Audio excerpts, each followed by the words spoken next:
Most people would say my client has a time management problem, and here is exactly why they are wrong. I've got this client right now. He's got a young child, just a few months old. And if you've ever had kids or about to have kids, you're going to know how weird this is. It's such a strange time in your life. His business is going really well. It's going really well beforehand. But he's not holding his standard in fitness. The added load of having this little kid around is really impacting his ability to step up and hold his standards across what he really cares about. And because of this, there's this growing, not quite resentment, but dissatisfaction in his relationship. That basically each half is not communicating. And for him, that looks like, well, there's no communication in his relationship, so he's not connected deeply to that partner. And that's obviously something that he wants, because he's not one of these people that just wants to build a business and focus on himself, and whatever happens to the partner, what happens. But when he's with his partner and with his family, he feels like, oh, I should be training, I shouldn't be relaxing, I should do all these things. And when he's training, part of his mind is thinking, thank God I'm here, but I really should be at home. I should be looking after my little one. I should be looking after my partner.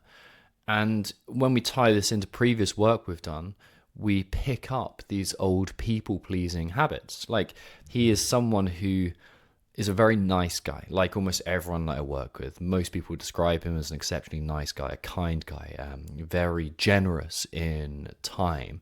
But also he's tied that into people-pleasing rather than focusing on what he needs to do. And this is where things get a little bit tough. Most people would say this is a time management or communication at home problem. Maybe they'd say it's a discipline problem if they were just very surface level on this. Business coaches as well, just like, it doesn't even come into their remit, but this is the kind of stuff that makes business tough. Because if you're listening to this, I'm guessing you don't just want a fine business that ticks along. You want everything. You want to be excellent in everything. The real problem when you dig into this isn't a time management situation. It isn't a discipline thing. It isn't just something that can be solved by focusing on external solutions. It's a baseline anxiety and challenge that is not being addressed head on. So he's got this internal conflict that he is not bringing to the surface, because until our conversation, he didn't have the tools to do that. So it's this kind of like underlying baseline of anxiety and a little bit of like fear about, am I being a good enough dad and partner, all wrapped up in the challenge of, I'm trying to do all these things at once. And because he's not facing it head on, it's all this unknown challenge. It's all this, I don't know how to deal with this. It's all overwhelming. And we have so many of these problems, all of us, that are somewhere in the back of our mind, but we're only vaguely aware of because we don't bring them to the surface. We just kind of hope it's going to go away. We hope that some luck or time will just pass and then we'll be fine. So here's what we did to confront it, because luck isn't, like I've said so many times in this podcast, luck isn't a strategy, or hope isn't a strategy. So we have to understand what's creating this internal conflict. We have to understand his internal landscape better, take his emotional pulse, see what's going on under the surface. And this is a skill that I have, and it's a process that I have. And part of this framework that I use here to help him is a framework from, it's either called internal family systems or parts therapy. And I take the useful strategy out of the therapeutic world and pull it into a very high performance world. And in this, what it basically means is you're not just made of one person, you have multiple parts to your personality. Just the same way as part of me wants to be here recording this and part of me wants to be out skiing.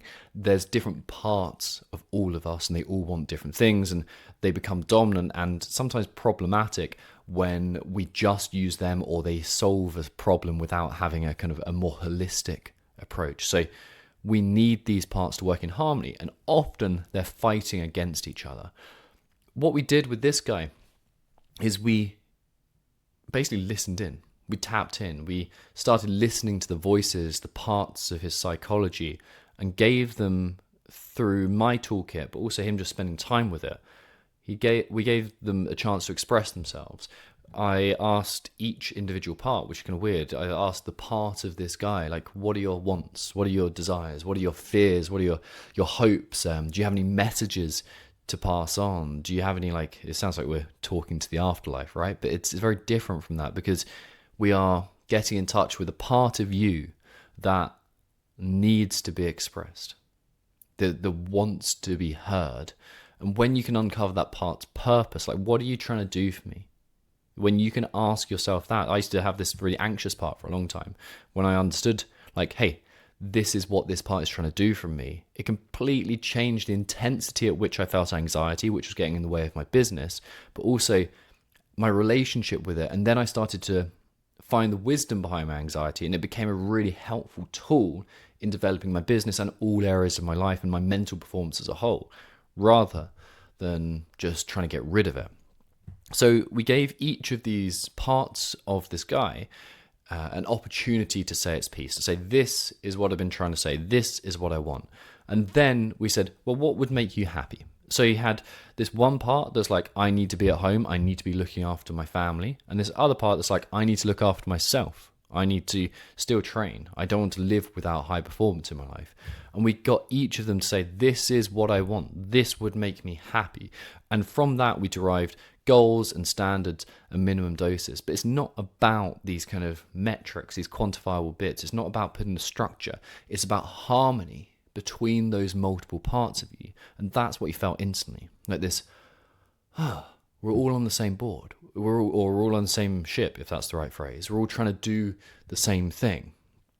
So he's got the harmony, but he's also got the logistical plan that he can go forwards with. And it won't be perfect, but we'll test and tweak, and through ongoing conversations and through his check-in process and me understanding him, we will adjust as we need to. So this high performance mentality, what it is it's learning to handle more better. It's not about just accepting your lot, and it's not about letting yourself off the hook when your standards slide. It's about saying, well, I've got this problem in my life. How do I become more capable? How do I increase my capacity so I can handle this with ease and grace? It's just like saying, well, 150 kilo barbell is too heavy for me to squat. Well, I'm just not going to go near it, and I'm going to accept that I can't squat that 150 kilo, or what's that going to be, like 340 pounds barbell. No, this is about saying, how do I get stronger so I can lift that barbell, so I can become the type of person that can handle this? It's increasing your capacity to do difficult things. So there's two principles that I would like you to take from this.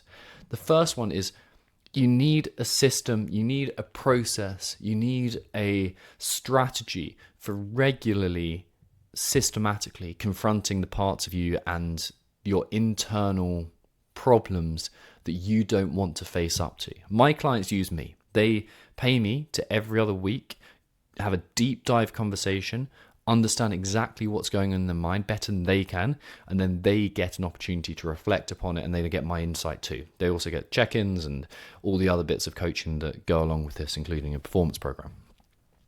They get that. Other people have a process of a daily routine. They'll sit down, they'll meditate on what's really going on in their mind. They'll journal. They'll go for walks and just allow themselves to think. That reflection is key. That understanding is key. But it's the willingness to confront the bits of you that you do not want to confront that makes the progress. That is what courage really is.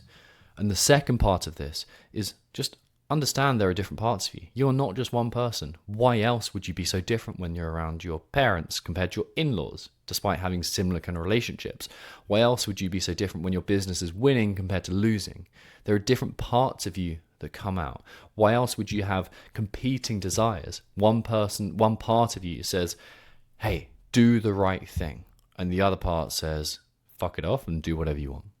Those different parts of you all want different things for you, and you have to understand them.